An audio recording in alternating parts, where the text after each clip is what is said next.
শান্তনু দেশে ফেরার পর আমি তো বাপের বাড়িতেই প্রথমে গেছিলাম।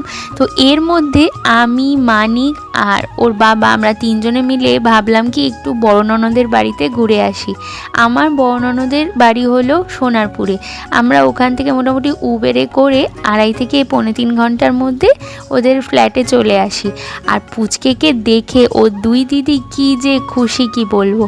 আর বড় মানিকের আঁকা বিভিন্ন জিনিস ওর ভাইকে দেখাচ্ছিল, আর ওর ভাই দেখে কি আনন্দ।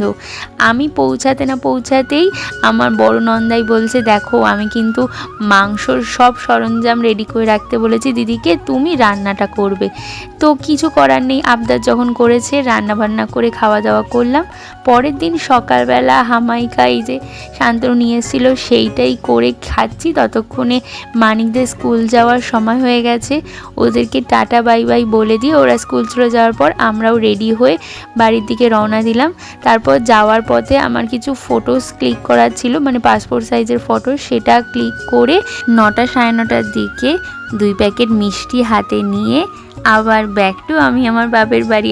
দেখো 2 ছেলে আর বাবার কি যুগলবন্দি।